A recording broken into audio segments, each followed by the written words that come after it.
If you're still ignoring Grok because you think it's just a meme generator, you're missing out on the single most powerful research tool in AI right now. I spent the last week running the exact same queries through ChatGPT, Gemini, and Grok, and there is one massive blind spot that the big two cannot fix. They are archives. They know what happened in the past, but they struggle with the uncomfortable reality of what is happening this morning. To show you exactly why this matters, I'm going to investigate the conversation happening around junior developer jobs right now.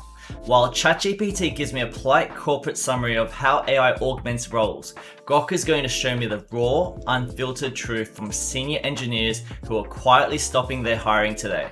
By the end of this video, you won't just use Grok for jokes, you'll use it to know the truth before the rest of the internet even catches up. I'm opening a fresh window here.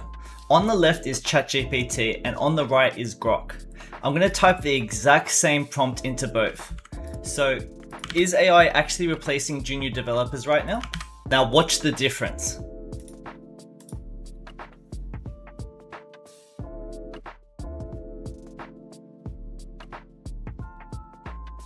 ChatGPT starts generating this long, perfectly formatted essay.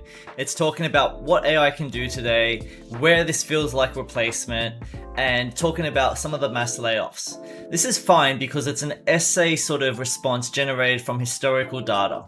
Whereas if you look at Grok's response, it's talking about, yes, there is a meaningful reduction in the number of junior developers right now to the early 2026. It shows you clear evidence of the reduced junior entry level hiring. So points like employment for young software developers between the ages of 22 to 25 has dropped significantly. Big tech and many larger companies have dramatically cut off entry-level hiring, and many engineering leaders explicitly say they're hiring fewer juniors. Also goes down and talks about some of the more important counterpoints and caveats. So AI is not good enough to fully replace even junior humans yet. And it explains some of the reasons why. So many teams report that using AI generated code creates more review burden, larger PRs, and higher incident rates per PR. And if we go down, it's provided a next section, what this means in practice right now. And it's even given us a table for the different groups. So those groups who are learning to code, those who are mastering AI, and those mid to senior developers, and what their situations are and what their outlooks are going to be in the next 12 to 24 months. Finally, it goes on to say that AI is displacing a meaningful portion of traditional junior developers and has already shrunk the entry-level market noticeably, but it is not replacing junior developers entirely. So if we had to compare the responses from both, ChatGPT is giving you the theory from a textbook, whereas Grok is showing you the brutal reality of the market right now. Now that we've seen the initial comparison, I want to know if this was just social media drama or actual economic data. This is where I'm going to use deep search. So scroll to the main page and click on the deep search icon. Now I'm going to type a more difficult question. Analyze the economic shift in junior versus senior developer hiring for 2024 and 2025. Click on generate, and now we'll see that Grok starts thinking about the response by exploring specific sources. So you can see all the different websites, URLs, and information that is gathering in order to generate its response. So let's have a look at it. So the key trends in developer hiring between 2024 and 2025, there was a shift towards seniors. AI was a driver, but there were long-term risks. It gives us an overview, the economic factors, and the salary and compensation differences with a nice little table that easily represents the data. As we go down, we can see that Grok has produced a comprehensive analysis of our questions, so the economic shifts in junior versus senior developer hiring. And if we keep going down, you'll see at the very end, there are key citations that Grok has used in order to generate the response. So you can see Stack Overflow, Pragmatic Engineer, and Underdog.io. But if you look at the very bottom, it's actually referenced 64 sources, and it's only taken 785 milliseconds in order to produce a response. So Grok has given us an answer, but it's not just a summary. It's a full report that connects the dots between the economic shift in junior versus senior developer hiring. It tells me why the market is shifting, not just that it is. Now that we've just generated a deep search report, we need to see if Grok can actually be funny. And this is where Grok's personality stops being a gimmick and starts being brutally honest. Most AI models are trained to be helpful, polite assistants, basically a nice HR rep who won't tell you why you didn't get the job. I'm going to switch the toggle here from regular mode to fun mode. So I've created a project that I've called fun, and in the instructions I've said enable unhinged mode.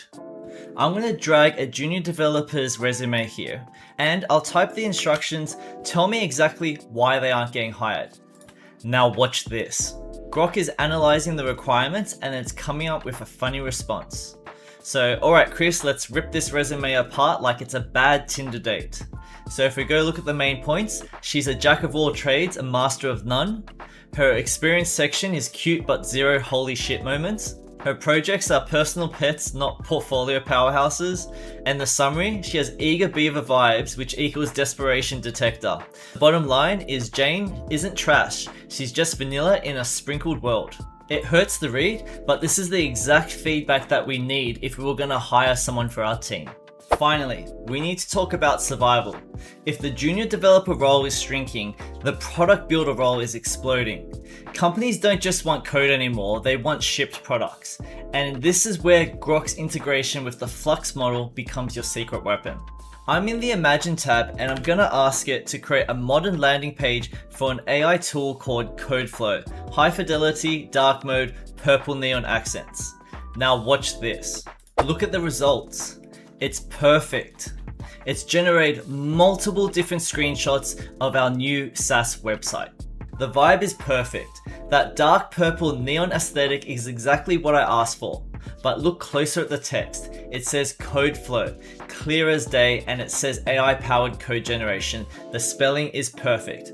This looks like a real SaaS product that would have costed over $5,000 to design. This now means you aren't just the back-end engineer anymore, you are the design department too. You can prototype an entire startup idea in an afternoon without waiting on anyone else. So here is the bottom line. If you're using ChatGPT or Gemini, you have an incredible, polite employee who will do exactly what you ask based upon what they learned 2 years ago. But if you want to survive in a market that changes every 6 hours, you need more than an employee. You need a newsroom. You need a brutally honest consultant. And Grok isn't just another chatbot, it is the only way to know exactly what is happening right now. My advice, don't delete ChatGPT, but for 1 week, try using Grok for your research. Ask it the questions you're too scared to ask your boss. It might hurt your feelings, but in 2026, the truth is the most valuable asset you have. Now, if you want to see another tool that is completely changing how I research, I made a full breakdown of Google's Notebook LM right here. It is the perfect companion to Grok because instead of searching the web, it masters your documents. Click that video if you want to see how it works, and if this was useful, hit subscribe so we can keep building this bridge together. I'm Chris, and I'll see you in the next one.